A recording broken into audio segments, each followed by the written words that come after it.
Hi ಸ್ನೇಹಿತರೆ, ಎಲ್ಲರಿಗೂ ನಮಸ್ಕಾರ.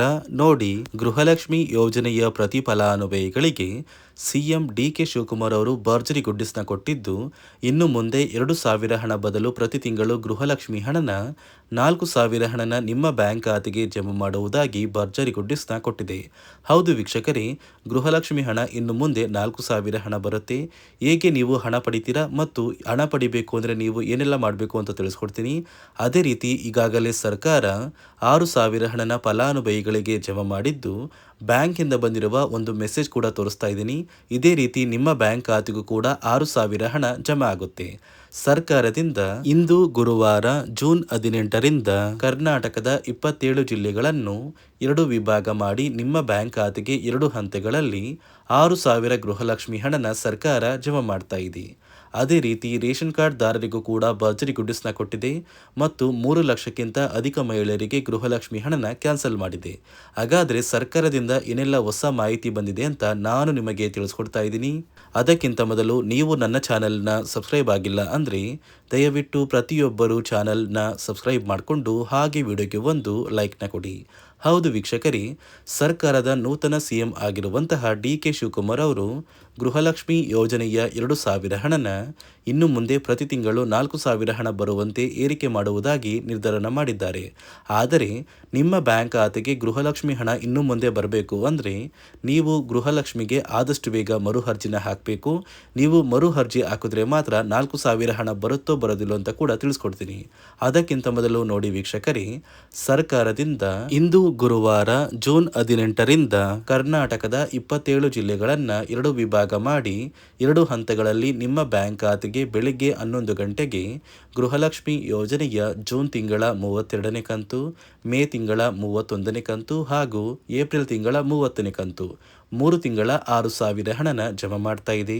ಮೊದಲ ಹಂತದಲ್ಲಿ ಯಾವ ಜಿಲ್ಲೆಗಳಿಗೆ ಹಣ ಬರ್ತಾ ಇದೆ ಅಂದರೆ ಬಾಗಲಕೋಟೆ, ಬೆಳಗಾವಿ, ವಿಜಯಪುರ, ಧಾರವಾಡ, ಗದಗ, ಹಾವೇರಿ, ಉತ್ತರ ಕನ್ನಡ, ಚಾಮರಾಜನಗರ, ಚಿಕ್ಕಮಗಳೂರು, ದಕ್ಷಿಣ ಕನ್ನಡ, ಹಾಸನ, ಕೊಡಗು, ಮಂಡ್ಯ, ಮೈಸೂರು, ಉಡುಪಿ. ಅದೇ ರೀತಿ ಎರಡನೆಯ ಹಂತದಲ್ಲಿ ಬೆಂಗಳೂರು ನಗರ, ಬೆಂಗಳೂರು ಗ್ರಾಮಾಂತರ, ರಾಮನಗರ, ಚಿಕ್ಕಬಳ್ಳಾಪುರ, ಚಿತ್ರದುರ್ಗ, ದಾವಣಗೆರೆ, ಕೋಲಾರ, ಶಿವಮೊಗ್ಗ, ತುಮಕೂರು, ಬಳ್ಳಾರಿ, ಬೀದರ್, ಕಲಬುರಗಿ, ಕೊಪ್ಪಳ, ರಾಯಚೂರು, ಯಾದಗಿರಿ ಹೀಗೆ 2 ಹಂತಗಳಲ್ಲಿ ಪ್ರತಿ ಫಲಾನುಭವಿಗಳ ಬ್ಯಾಂಕ್ ಖಾತೆಗೆ ಸರ್ಕಾರದಿಂದ 3 ತಿಂಗಳ 6,000 ಹಣ ಬರ್ತಾ ಇದೆ. ಆದರೆ ನಿಮ್ಮ ಬ್ಯಾಂಕ್ ಖಾತೆಗೆ ಬರ್ತಾ ಇರೋದು 3 ತಿಂಗಳ 6,000 ಹಣ. ಇಲ್ಲಿ ಸರ್ಕಾರದಿಂದ ಇನ್ನೂ ಕೂಡ ಗೃಹಲಕ್ಷ್ಮಿ ಹಣನ 2,000ದಿಂದ 4,000 ಹಣಕ್ಕೆ ಏರಿಕೆ ಮಾಡಬೇಕು ಅಂತ ಯಾವುದೇ ರೀತಿಯ ನಿರ್ಧಾರನ ಮಾಡಿಲ್ಲ. ಆದರೆ ನೀವು ಎಷ್ಟು ಬೇಗ ಗೃಹಲಕ್ಷ್ಮಿಗೆ ಮರು ಅರ್ಜಿನ ಹಾಕ್ತೀರಾ ಅಷ್ಟು ಬೇಗ ಹಣ ಬರುತ್ತೆ. ಇಲ್ಲ ಅಂದರೆ ನಿಮ್ಮ ಬ್ಯಾಂಕ್ ಖಾತೆಗೆ ಗೃಹಲಕ್ಷ್ಮಿ ಹಣ ಕ್ಯಾನ್ಸಲ್ ಆಗುವ ಸಾಧ್ಯತೆ ಇದೆ. ಹಾಗಾದರೆ ಸರ್ಕಾರದಿಂದ ಏನೆಲ್ಲ ಹೊಸ ಬದಲಾವಣೆಗಳು ಬಂದಿದೆ ಅಂತ ಕೂಡ ನಾನು ನಿಮಗೆ ತಿಳಿಸ್ಕೊಡ್ತಾ ಇದ್ದೀನಿ. ನಿಮ್ಮ ಬ್ಯಾಂಕ್ ಖಾತೆಗೆ ಗೃಹಲಕ್ಷ್ಮಿ ಯೋಜನೆಯ 3 ತಿಂಗಳ 6,000 ಹಣ ಜಮಾ ಆಗಬೇಕು ಅಂದರೆ ನೀವು ಆದಷ್ಟು ಬೇಗ ಗೃಹಲಕ್ಷ್ಮಿಗೆ ಮರು ಅರ್ಜಿನ ಹಾಕೋದು ಕಡ್ಡಾಯ. ಯಾವ ಕಾರಣಕ್ಕೆ ನೀವು ಮರು ಅರ್ಜಿ ಹಾಕಬೇಕು ಅಂತ ಕೂಡ ತಿಳಿಸ್ಕೊಡ್ತಾ ಇದ್ದೀನಿ. ನೋಡಿ ವೀಕ್ಷಕರೇ, ಸುಮಾರು 2ರಿಂದ 3 ಲಕ್ಷಕ್ಕಿಂತ ಅಧಿಕ ಮಹಿಳೆಯರಿಗೆ ಗೃಹಲಕ್ಷ್ಮಿ ಹಣನ ಸರ್ಕಾರ ಕ್ಯಾನ್ಸಲ್ ಮಾಡಿದೆ. ಯಾಕಂದರೆ ಈ 3 ಲಕ್ಷಕ್ಕಿಂತ ಅಧಿಕ ಫಲಾನುಭವಿಗಳ ಬ್ಯಾಂಕ್ ಖಾತೆಗೆ ಪ್ರತಿ ತಿಂಗಳು ಗೃಹಲಕ್ಷ್ಮಿ ಹಣ ಜಮಾ ಆಗ್ತಾ ಇತ್ತು. ಸುಮಾರು ಸಾಕಷ್ಟು ಫಲಾನುಭವಿಗಳು ಮರಣ ಹೊಂದಿದ್ದಾರೆ. ಆ ಮರಣ ಹೊಂದಿರುವ ಫಲಾನುಭವಿಗಳ ಒಂದು ಸಂಖ್ಯೆ 2 ಲಕ್ಷಕ್ಕಿಂತ ಜಾಸ್ತಿ ಇದೆ. ಇದೇ ಕಾರಣಕ್ಕೆ ಪ್ರತಿ ಫಲಾನುಭವಿಗಳು ಗೃಹಲಕ್ಷ್ಮಿಗೆ ಮರು ಅರ್ಜಿನ ಹಾಕಿ ನಿಮ್ಮ ಬ್ಯಾಂಕ್ ಖಾತೆಗೆ ನೀವು ಹಣ ಪಡಿಬೇಕು. ಇಲ್ಲಿ ಮರು ಅರ್ಜಿ ಹಾಕುವ ಮೂಲಕ ಸರ್ಕಾರಕ್ಕೆ ನೀವು ಇನ್ನೂ ಕೂಡ ಗೃಹಲಕ್ಷ್ಮಿ ಹಣನ ಪಡಿತಾ ಇದ್ದೀರಿ ಅಂತ ತಿಳಿದು ಬರುತ್ತೆ. ಮತ್ತು ಯಾರೆಲ್ಲ ಫಲಾನುಭವಿಗಳು ಮರು ಅರ್ಜಿನ ಹಾಕೋಲ್ಲ ಅಂತಹ ಫಲಾನುಭವಿಗಳ ಒಂದು ಹೆಸರನ್ನ ಗೃಹಲಕ್ಷ್ಮಿ ಯೋಜನೆಯ ಅರ್ಹರ ಪಟ್ಟಿಯಿಂದ ಸರ್ಕಾರ ಕ್ಯಾನ್ಸಲ್ ಮಾಡುತ್ತೆ. ಸರ್ಕಾರಕ್ಕೆ 2 ಲಕ್ಷಕ್ಕಿಂತ ಅಧಿಕ ಮಹಿಳೆಯರು ಮರಣ ಹೊಂದಿರೋದು ತಿಳಿದು ಬಂದಿದೆ. ಇದೇ ಕಾರಣಕ್ಕೆ ಈ ಜೂನ್ ತಿಂಗಳಲ್ಲಿ ಸರ್ಕಾರದಿಂದ ನೇಮಕಗೊಂಡಿರುವ ಕೆಲವು ಅಧಿಕಾರಿಗಳು ನಿಮ್ಮ ಮನೆ ಬಾಗಿಲಿಗೆ ಬಂದು ಪ್ರತಿ ಫಲಾನುಭವಿಗಳ ಒಂದು ದಾಖಲಾತಿಗಳನ್ನ ಮರುಪರಿಶೀಲನೆ ಮಾಡಿ ಮತ್ತೆ ಅರ್ಜಿನ ಹಾಕ್ಸ್ಕೊಂಡು ಹೋಗ್ತಾರೆ. ನಂತರ ನಿಮ್ಮ ಬ್ಯಾಂಕ್ ಖಾತೆಗೆ 3 ತಿಂಗಳ 6,000 ಹಣ ಬರುತ್ತೆ. ಅದೇ ರೀತಿ ಇನ್ನು ಮುಂದೆ ಪ್ರತಿ ವರ್ಷವೂ ಕೂಡ ನೀವು ವರ್ಷದ ಕೊನೆಯಲ್ಲಿ ಗೃಹಲಕ್ಷ್ಮಿಗೆ ನೀವು ಹೊಂದಿರುವ ಲೈಫ್ ಸರ್ಟಿಫಿಕೇಟ್ನ ಕೊಟ್ಟು ಅರ್ಜಿನ ಹಾಕಿದ್ರೆ ಮಾತ್ರ ಆ ಒಂದು ವರ್ಷದಲ್ಲಿ ಪ್ರತಿ ತಿಂಗಳು ಗೃಹಲಕ್ಷ್ಮಿ ಯೋಜನೆಯ 6,000 ಹಣ ಬರುತ್ತೆ. ಈಗಾಗಲೇ ಫಲಾನುಭವಿಗಳಿಗೆ ಗೃಹಲಕ್ಷ್ಮಿ ಹಣ ಜಮಾ ಆಗೋದಕ್ಕೆ ಸ್ಟಾರ್ಟ್ ಆಗಿದೆ. ಆದಷ್ಟು ಬೇಗ ಈ ಜೂನ್ ತಿಂಗಳಲ್ಲಿ ಪ್ರತಿಯೊಬ್ಬರು ಗೃಹಲಕ್ಷ್ಮಿಗೆ ಮರು ಅರ್ಜಿನ ಹಾಕಿ ಈ ಒಂದು ಹಣನ ಪಡ್ಕೊಳ್ಳಿ. ಮತ್ತು ಸರ್ಕಾರ ಈ ಗೃಹಲಕ್ಷ್ಮಿ ಹಣಕ್ಕೆ ಕೆಲವು ನಿಯಮಗಳನ್ನ ಕೂಡ ಜಾರಿಗೆ ತಂದಿದೆ. ಅದೇ ರೀತಿ ರೇಷನ್ ಕಾರ್ಡ್ ಹೊಂದಿರುವ ಪ್ರತಿಯೊಂದು ಕಾರ್ಡ್ದಾರರಿಗೂ ಕೂಡ ಸರ್ಕಾರ 3 ಮುಖ್ಯವಾದ ಭರ್ಜರಿ ಗುಡ್ ನ್ಯೂಸ್ನ ಕೊಟ್ಟಿದ್ದು, ಮೊದಲ ಒಂದು ಗುಡ್ ನ್ಯೂಸ್ ಬಂದು ಸರ್ಕಾರ ಹೊಸ ರೇಷನ್ ಕಾರ್ಡ್ಗೆ ಅರ್ಜಿನ ಸ್ವೀಕಾರ ಮಾಡ್ತಾ ಇದೆ. ನೀವು ಕೂಡ ಹೊಸ ರೇಷನ್ ಕಾರ್ಡ್ನ ಪಡಿಬೇಕು ಅಂದರೆ ಆದಷ್ಟು ಬೇಗ ಅರ್ಜಿನ ಹಾಕಿ. ಅದೇ ರೀತಿ ಎರಡನೆಯ ಒಂದು ಗುಡ್ ನ್ಯೂಸ್ ಬಂದು ನೋಡಿ ವೀಕ್ಷಕರೇ, ನಿಮ್ಮ ಒಂದು ರೇಷನ್ ಕಾರ್ಡ್ಗೆ ಸರ್ಕಾರದಿಂದ ಈ ಜೂನ್ ತಿಂಗಳಲ್ಲಿ 3 ತಿಂಗಳಿಗೆ ಬರುವಂತಹ 15 ರೀತಿಯ ಆಹಾರ ಪದಾರ್ಥಗಳನ್ನ ಸರ್ಕಾರ ಉಚಿತವಾಗಿ ಕೊಡ್ತಾ ಇದೆ.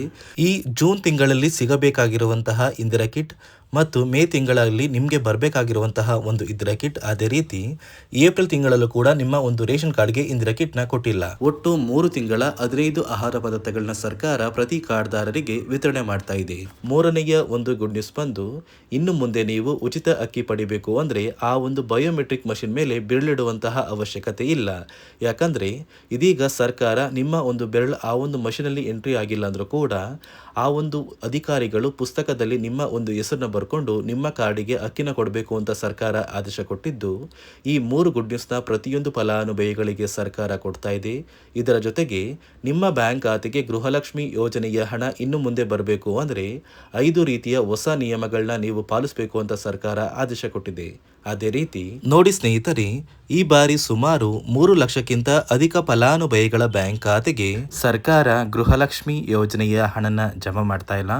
ಕಾರಣ ಏನು ಅಂದರೆ, ನಿಮ್ಮ ಬ್ಯಾಂಕ್ ಖಾತೆಗೆ ಡೆಬಿಟ್ ಮೂಲಕ ಹಣ ಜಮಾ ಮಾಡುವಂತಹ ಸಂದರ್ಭದಲ್ಲಿ ಸರ್ಕಾರ ಸಾಕಷ್ಟು ಫಲಾನುಭವಿಗಳ ಒಂದು ಬ್ಯಾಂಕ್ ಖಾತೆಗೆ ಹಣ ಜಮಾ ಮಾಡೋದನ್ನು ಕ್ಯಾನ್ಸಲ್ ಮಾಡಿದೆ. ಯಾಕಂದರೆ ಇತ್ತೀಚೆಗೆ ಹಣಕಾಸು ಇಲಾಖೆ ಜಾರಿಗೆ ತಂದಿರುವ 5 ನಿಯಮಗಳ ಆಧಾರದ ಮೇಲೆ ಪ್ರತಿಯೊಂದು ಫಲಾನುಭವಿಗಳಿಗೆ ಸರ್ಕಾರ ಈ ಒಂದು ಹಣನ ಜಮಾ ಮಾಡ್ತಾ ಇದ್ದು, ಯಾರೆಲ್ಲ ಫಲಾನುಭವಿಗಳು ಈ ನಿಯಮಗಳನ್ನ ಪಾಲಿಸಿಲ್ಲ ನಿಮ್ಮ ಬ್ಯಾಂಕ್ ಖಾತೆಗೂ ಕೂಡ ಹಣ ಜಮಾ ಆಗೋದಿಲ್ಲ. ಹಾಗಾದರೆ ಬನ್ನಿ ಸ್ನೇಹಿತರೆ, ಸರ್ಕಾರ ಜಾರಿಗೆ ತಂದಿರುವ ಆ 5 ಹೊಸ ನಿಯಮಗಳು ಏನು ಅಂತ ನಾನು ನಿಮಗೆ ತಿಳಿಸ್ಕೊಡ್ತಾ ಇದ್ದೀನಿ. ನೋಡಿ ಸ್ನೇಹಿತರೆ, ಮೊದಲನೆಯ ಒಂದು ನಿಯಮ ಬಂದು, ಸಾಕಷ್ಟು ಫಲಾನುಭವಿಗಳು ಹೊಂದಿರುವಂತಹ ಒಂದು ರೇಷನ್ ಕಾರ್ಡ್ ಏನಿದೆ ಆ ಒಂದು ರೇಷನ್ ಕಾರ್ಡ್ನ ಮನೆಯ ಸದಸ್ಯರ ಪ್ರತಿಯೊಬ್ಬರ ಒಂದು ಆಧಾರ್ ಕಾರ್ಡ್ನ ನಿಮ್ಮ ರೇಷನ್ ಕಾರ್ಡ್ಗೆ ಕಡ್ಡಾಯವಾಗಿ ಲಿಂಕ್ ಮಾಡಿಸ್ಬೇಕು. ಅಂದರೆ ಈ ಒಂದು ಲಿಂಕ್ ಮಾಡಿಸುವಂತಹ ಒಂದು ಪ್ರೊಸೀಜರ್ಗೆ ಸರ್ಕಾರ KYC ಅಂತ ಕರೀತಾರೆ. ನಿಮ್ಮ ರೇಷನ್ ಕಾರ್ಡ್ಗೆ ಇನ್ನೂ ಸಹ KYC ಆಗಿಲ್ಲ ಅಂದರೆ ನಿಮ್ಮ ಬ್ಯಾಂಕ್ ಖಾತೆಗೆ ಸರ್ಕಾರ ಮುಂದಿನ ದಿನಗಳಲ್ಲಿ ಗೃಹಲಕ್ಷ್ಮಿ ಯೋಜನೆಯ ಹಣನ ಕ್ಯಾನ್ಸಲ್ ಮಾಡುತ್ತೆ. ಅದೇ ರೀತಿ ಎರಡನೆಯ ಒಂದು ನಿಯಮ ಬಂದು, ಸಾಕಷ್ಟು ಫಲಾನುಭವಿಗಳು ಕಳೆದ 3 ತಿಂಗಳಿಂದ ಸರ್ಕಾರದಿಂದ ಬರ್ತಾ ಇರುವಂತಹ ಒಂದು ರೇಷನ್ ಏನಿದೆ ಅಂದರೆ ಉಚಿತ ಅಕ್ಕಿ ಏನಿದೆ, ಈ ಒಂದು ರೇಷನ್ನ ಪಡ್ಕೋತಾ ಇಲ್ಲ. ಒಂದು ವೇಳೆ ಕಳೆದ 3 ತಿಂಗಳಿಂದ ನೀವು ರೇಷನ್ನ ಪಡ್ಕೊಂಡಿಲ್ಲ ಅಂದರೆ ಸರ್ಕಾರ ನಿಮ್ಮ ಬಳಿ ಇರುವಂತಹ ಒಂದು ರೇಷನ್ ಕಾರ್ಡ್ನ ಕ್ಯಾನ್ಸಲ್ ಮಾಡುತ್ತೆ. ನಿಮ್ಮ ರೇಷನ್ ಕಾರ್ಡ್ನ ಸರ್ಕಾರ ಕ್ಯಾನ್ಸಲ್ ಮಾಡಿದರೆ ನಿಮ್ಮ ಬ್ಯಾಂಕ್ ಖಾತೆಗೆ ಗೃಹಲಕ್ಷ್ಮಿ ಯೋಜನೆಯ ಹಣ ಇರ್ಬೋದು ಮತ್ತು ಸರ್ಕಾರದಿಂದ ಬರುವಂತಹ ಒಂದು ಸೌಲಭ್ಯಗಳನ್ನ ನೀವು ಕಳ್ಕೋಬೇಕಾಗುತ್ತೆ. ಅದೇ ರೀತಿ ಮೂರನೆಯ ಒಂದು ನಿಯಮ ಬಂದು, ನೋಡಿ ಸ್ನೇಹಿತರೆ, ನಿಮ್ಮ ಬಳಿ ಇರುವಂತಹ ಒಂದು ಆಧಾರ್ ಕಾರ್ಡ್ ಏನಿದೆ ಆ ಒಂದು ಆಧಾರ್ ಕಾರ್ಡ್ನ ಕಳೆದ 15 ವರ್ಷಗಳಲ್ಲಿ ನೀವು ಯಾವುದೇ ರೀತಿಯ ಒಂದು ತಿದ್ದುಪಡಿನ ಮಾಡಿಸಿಲ್ಲ ಅಂದರೆ ನಿಮ್ಮ ಬ್ಯಾಂಕ್ ಖಾತೆಗೆ ಸರ್ಕಾರ ಗೃಹಲಕ್ಷ್ಮಿ ಯೋಜನೆಯ ಹಣನ ಕ್ಯಾನ್ಸಲ್ ಮಾಡುತ್ತೆ. ಯಾಕಂದರೆ ಸರ್ಕಾರದಿಂದ ಬಂದಿರುವಂತಹ ಒಂದು ಆದೇಶದ ಪ್ರಕಾರ ಪ್ರತಿಯೊಂದು ಫಲಾನುಭವಿಗಳು ಕಳೆದ 15 ವರ್ಷಗಳಲ್ಲಿ ಯಾವುದೇ ರೀತಿಯ ಒಂದು ತಿದ್ದುಪಡಿನ ನಿಮ್ಮ ಆಧಾರ್ ಕಾರ್ಡ್ಗೆ ನೀವು ಮಾಡಿಸಿಲ್ಲ ಅಂದರೆ ಕಡ್ಡಾಯವಾಗಿ ಆದಷ್ಟು ಬೇಗ ನಿಮ್ಮ ಆಧಾರ್ ಕಾರ್ಡ್ಗೆ ತಿದ್ದುಪಡಿನ ಮಾಡಿಸಿ. ಅದೇ ರೀತಿ ನಾಲ್ಕನೆಯ ಒಂದು ನಿಯಮ ಬಂದು, ನಿಮ್ಮ ಕುಟುಂಬದ ಒಂದು ವಾರ್ಷಿಕ ಆದಾಯ 7 ಲಕ್ಷಕ್ಕಿಂತ ಕಡಿಮೆ ಇರಬೇಕು. ಒಂದು ವೇಳೆ ನಿಮ್ಮ ಕುಟುಂಬದ ವಾರ್ಷಿಕ ಆದಾಯ 7 ಲಕ್ಷಕ್ಕಿಂತ ಜಾಸ್ತಿ ಇದ್ದರೆ ನಿಮ್ಮ ಬ್ಯಾಂಕ್ ಖಾತೆಗೆ ಸರ್ಕಾರ ಗೃಹಲಕ್ಷ್ಮಿ ಯೋಜನೆಯ ಹಣನ ಕ್ಯಾನ್ಸಲ್ ಮಾಡುತ್ತೆ. ಅದೇ ರೀತಿ 5ನೆಯ ಒಂದು ನಿಯಮ ಬಂದು, ನಿಮ್ಮ ಕುಟುಂಬದ ಸದಸ್ಯರು ಅಥವಾ ಗೃಹಲಕ್ಷ್ಮಿ ಯೋಜನೆಯ ಫಲಾನುಭವಿಗಳು ಯಾರು ಕೂಡ ಸರ್ಕಾರಿ ನೌಕರರಾಗಿ ಕಾರ್ಯನಿರ್ವಹಿಸ್ತಾ ಇರಬಾರ್ದು. ಒಂದು ವೇಳೆ ನಿಮ್ಮ ಕುಟುಂಬದಲ್ಲಿ ಯಾರೇ ಆಗಿದ್ರೂ ಸರ್ಕಾರಿ ನೌಕರರಾಗಿ ಕಾರ್ಯನಿರ್ವಹಿಸ್ತಾ ಇದ್ದರೆ ನಿಮ್ಮ ಬ್ಯಾಂಕ್ ಖಾತೆಗೆ ಗೃಹಲಕ್ಷ್ಮಿ ಯೋಜನೆಯ ಹಣ ಕ್ಯಾನ್ಸಲ್ ಆಗುತ್ತೆ. ಈ 5 ನಿಯಮಗಳ ಆಧಾರದ ಮೇಲೆ ಪ್ರತಿಯೊಂದು ಫಲಾನುಭವಿಗಳಿಗೆ ಸರ್ಕಾರ ಹಣ ಜಮಾ ಮಾಡ್ತಾ ಇದೆ. ಒಂದು ವೇಳೆ ನೀವು ಈ 5 ನಿಯಮಗಳನ್ನ ಪಾಲಿಸಿಲ್ಲ ಅಂದ್ರೆ ನೀವು ಕೂಡ ಗೃಹಲಕ್ಷ್ಮಿ ಯೋಜನೆಯ ಹಣದಿಂದ ವಂಚಿತರಾಗಬೇಕಾಗುತ್ತೆ. ನೋಡಿ ವೀಕ್ಷಕರೇ, ಇಂದು ಗುರುವಾರ ಜೂನ್ 18ರಂದು ಕರ್ನಾಟಕದ ಒಟ್ಟು 27 ಜಿಲ್ಲೆಗಳಿಗೆ 3 ತಿಂಗಳ 6,000 ಹಣನ ಸರ್ಕಾರ ಜಮಾ ಮಾಡ್ತಾ ಇದೆ. ಅದೇ ರೀತಿ ರೇಷನ್ ಕಾರ್ಡ್ ದಾರರಿಗೂ ಕೂಡ ಭರ್ಜರಿ ಗುಡ್ಡಿಸ್ನ ಕೊಟ್ಟಿದ್ದು, ನಿಮ್ಮ ಒಂದು ಕಾರ್ಡಿಗೆ ಎಲ್ಲ ರೀತಿಯ ಸೌಲಭ್ಯ ಸಿಗುತ್ತೆ ಅಂತ ಹೇಳ್ತಾ ಇದಿಷ್ಟು ಸರ್ಕಾರದಿಂದ ಬಂದಿರುವ ಮಾಹಿತಿಯಾಗಿದೆ. ನಾನು ಕೊಟ್ಟಿರುವ ಮಾಹಿತಿ ನಿಮಗೆ ಇಷ್ಟ ಆಗಿದ್ದಲ್ಲಿ ನನ್ನ ಚಾನಲ್ನ ಸಬ್ಸ್ಕ್ರೈಬ್ ಮಾಡಿಕೊಂಡು ಹಾಗೆ ವಿಡಿಯೋಗೆ ಒಂದು ಲೈಕ್ನ ಕೊಡಿ.